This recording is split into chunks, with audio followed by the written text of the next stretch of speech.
Smash Bros. What began as a small out there idea bloomed into one of the most popular and accessible fighting games there ever was. But there's just one problem. It's not on PC. And as someone who's part of the PC master race, I will not let this stand. So I've compiled a list of the best minus the last one Smash games on Steam. So let's hop right into it. But first, last video didn't do amazing. And as I stated in that video, both of my kitties, Marie and Willow, would get a pet for each sub. And they only got 9 pets between the two of them. Look at them! Don't they deserve pets? Heck, for this video, I will double it. If you sub right now, I'll pet both of them twice. And if this video single-handedly gets us to 10k, that means they'll each get 20k pets! That's all the pets in the world! So for Marie and Willow, please subscribe.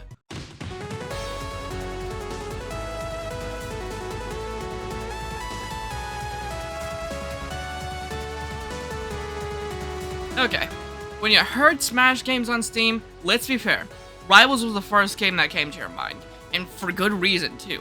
But look at this, we played for like 2 hours straight, where within 46 matches I won 3, and yet I still had fun the whole time. As you can tell, I was trying out new characters all over. Aiden played Crag. Okay, this is the most fun character in this whole game. I was so wrong about everyone else. That was just a clean stock. That was just clean. How about we go over some of the characters? This bitch sends our tier 3 subs and uses her womanly charms to make the enemies go away. Craig has earthbending and proves why it's realistically the most OP bending in Avatar. Zetterburner is Fox without laser. Rena was a frog who does frog shit. Shovel Knights, and then there's my main Olympia. It was a fun combo game and an interesting special where she can send it out and break it to put our enemies in crystals. And speaking of Olympia, she started out as a workshop character before being added to Rivals full on. What is the workshop, I hear you not asking because everyone already knows? Well, it's one of the best parts of the game. There's hundreds of characters and maps you could play on. You could, if Aiden would fucking download any. I literally had to break up the 200% accurate Falco before I started playing some workshop characters, and even then he just stuck to the accurates, even when I put up Misako from River City Girls. I would have picked Kyoko, but again, someone refuses to download anyone! He did, however, have Keemstar, which was nice, and when Brawlout would play a couple games locally, we had our true matches Scott the Woz versus White Obama on Aqua's ass! This is why you're saying. Yeah. I am really happy to see custom content supported so much, especially when the devs could easily do their damnedest to ban the making of mods, but why would they ever do that? Dude, imagine JFK just parrying the sniper rifle. That'd be so sick.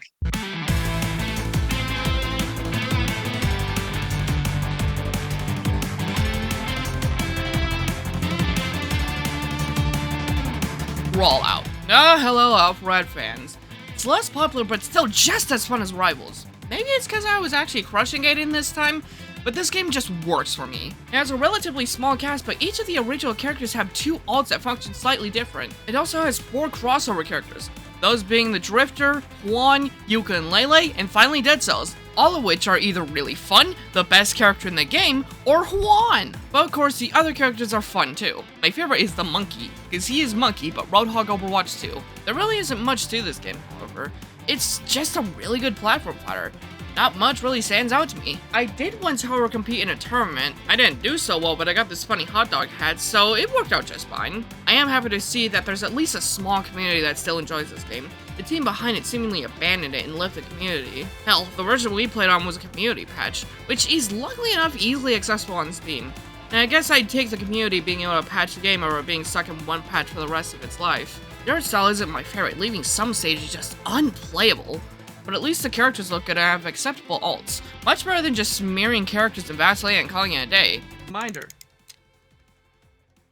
This is a kid's toy.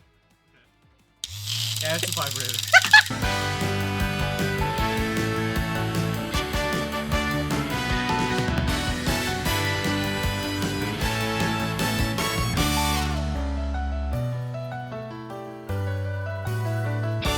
Fraymakers has easily my favorite platform fighter character, Octodad. He has an insane combo game with really fun special moves.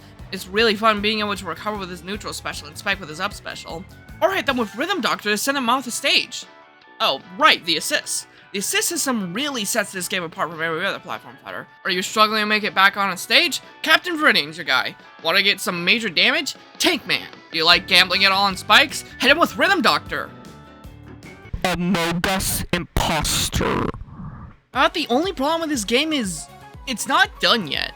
It's in early access and it shows. There isn't much to do. Not many stages, not many characters, no single player content.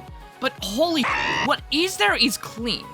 I love what is on display here. I think Fray has the potential to garner the same fame as rivals.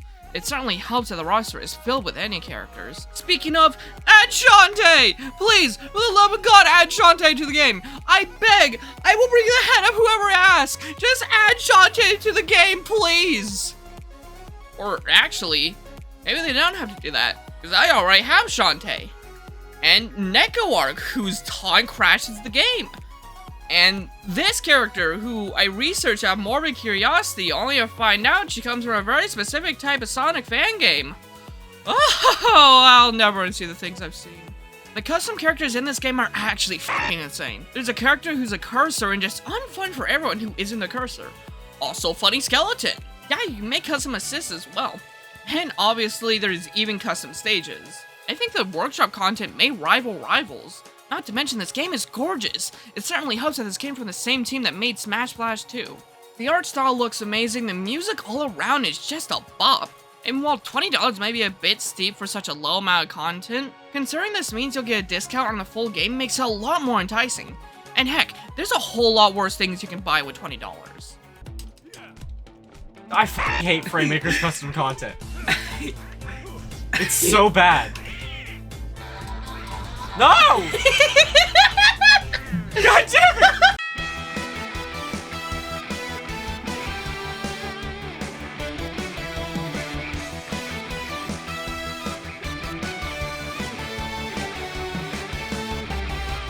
Make All-Star Brawl. What started as a funny little game where you could beat the shit out of Link and Line for all the war crimes he committed would, with its sequel, be the only game on the list that actually rivals Smash Bros. The catch is, it's $50. Okay. Is this game really worth $50? Yes! I'd even go to 60. The only problem is people always compare this to Smash. It's really unfortunate, because this is not a $40 game. This is the only game on the list today that not only has a genuine single-player mode, but one with hours of content attached to it. The way it works is it's like a roguelite, where you battle through multiple different tasks within a run, but damage and stocks stay with you throughout each room.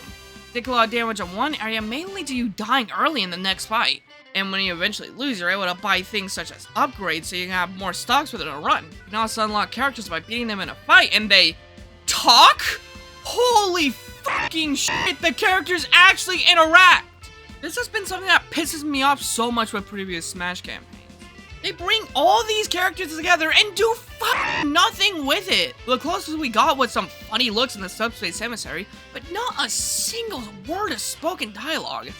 I guess it's fine since half these characters are mute anyways, but then cause some people dare to upload the cutscenes onto the YouTubes, we got fucking nothing in World of Light. Oh, wait, no. 4 total lines of dialogue in the entire campaign, all of which said in the opening cutscene. God, World of Light's so f***ing bad. You know what isn't bad? This. NASP 2 has the best single-player mode out of any platform fighter. I'm not even joking. This is better than any Smash arcade mode, obviously World of Light, and yes, even the Subspace Emissary. And I'm not done singing this game's praises yet. We haven't even started talking about the platform fighting part of the platform fighter game. So, for one, Top Bay Fong's not in the game. Fuck Korra is, but Toph isn't. We have 2 f***ing firebenders, soon to be 3, but no Top Bay Fong. How about we don't add Iroh, add back Toph for f***ing sakes, and remove Korra in favor of Katara or Sokka, so that way I don't have to look at mid when I'm in the middle of looking at the glorious Avatar character. You know what they should do for Nick All-Star 3? What? So you know how Legend of Korra is a really bad show and just shits on like everything about what was good on Avatar, and it's just really bad and just a general, just unpleasant experience to sit through. So get rid of all the Legend of Korra and then just add Toph into the game, and that's 10 out of 10 0 right there. Okay, and you've gotten 3-stocked every game. Okay, yeah, and you like bad fucking shows. I will gladly get 3-stocked as long as it means that I have fucking taste. Okay, being genuine now. Holy the alts. So there wasn't many alts. Every character only having about 3. Or you could pay $20 for every character to get an extra one. Thanks, Nick. But at the same time, I kind of understand why there's so few. Because every alt is different. Adding new clothing or a new style. Never is it just a color swap. Instead of SpongeBob but red, he has a different clothes on. And finally, I'm in love with the entire cast minus Korra. It could use a little more Tape Fong and less Lucy fucking Loud. But most of the characters here are great and appreciated picks. For example, El Tigre, no idea what he's from, but he's here. Invader Zim, Zuko, Randy Stair, Donatello, Plankton. Point is, for every character that needed to be here, there's at least a couple oddballs that you wouldn't expect.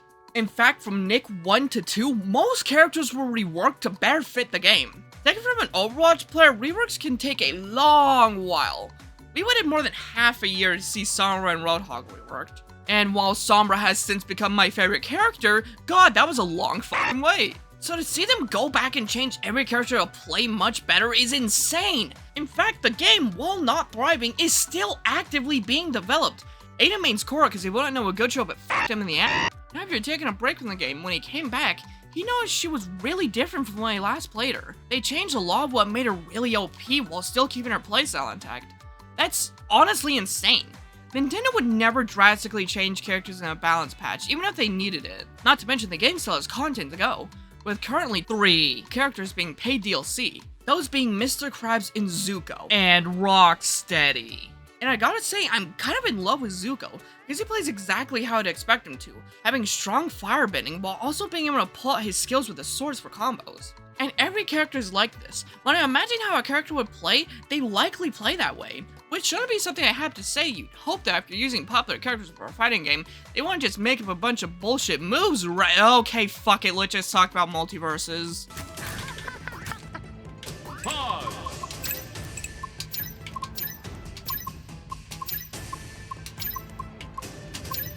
For fuck's sakes, Aiden! For fuck's sake!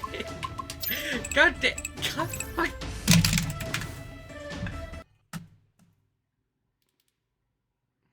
You're just gonna lose in this one too. What the shit?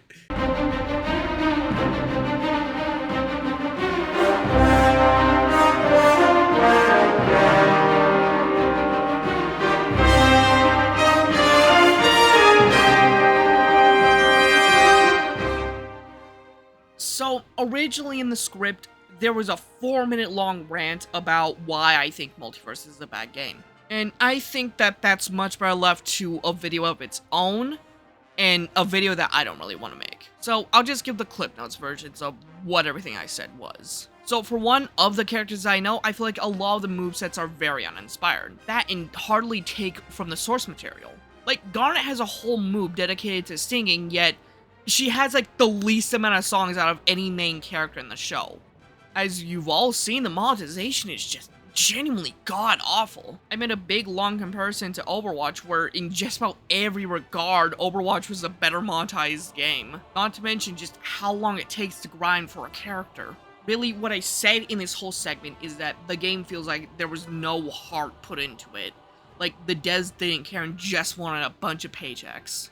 With Overwatch, you can very clearly see the people that care for the game, care for the lore, care for just about every aspect of it. Just with fumbles along the way, whether it be their own failures as a balancing team or the higher-ups screwing with things. In Multiversus, I really don't see that. I don't see the love. They had like an entire year to fix the problems with the game. And at launch, it's a buggy mess with somehow worse servers, and arguably it's a worse game. Most of the shit that I got was gone. I had to rebuy my main, Harley Quinn, and I didn't want to play any more of the game for footage, so I just did shit in the training range. Yeah, that's all I'll say on it. I don't know, I might post the Multiversus part of the script into the comments section or the description or something. I'm not really sure. Let's move on to the outro of the video now. Well, I don't want to leave the video on a negative note. So let's talk about some up-and-coming games. As I already said, Fraymakers is in early access, but only seems to be looking better and better with everything I hear about the game. Nick Brawl 2, when unpopulated, is still receiving new characters. Hell, the newest character, Roxy, came out after I recorded most of my footage, the fucking bastards. Oh, and after, right as I'm starting to finish up editing, they decided to put the game on Game Pass, what the fuck? And the potential of a Nick 3 seems unlikely, but given enough budget and a lot of promotion, I'm sure it could genuinely contend with Smash Ultimate in terms of quality. Seriously, I know $50 may seem steep, but please, get Nick All-Stars Brawl 2. It's seriously worth it. And finally, Rivals 2 is coming out near the end of this year, and it genuinely looks spectacular. Me and Aiden have already been in talks of doing a sequel to this video, but we both came to the conclusion that we would have to wait until this game comes out to do so. And if you seriously do want to see a sequel to this video, hit the subscribe button, comment, like, share the video to a friend, do just about anything. Anyways, hopefully I managed to empty your pockets some. Probably should have gotten this video out before the end of the summer sale, but at least there's still the winter sale later in the year. Yeah, I really should have thought this one out better, huh? Well, I'll see you all next time. Yeah, not gonna happen. That it could've. Not gonna happen.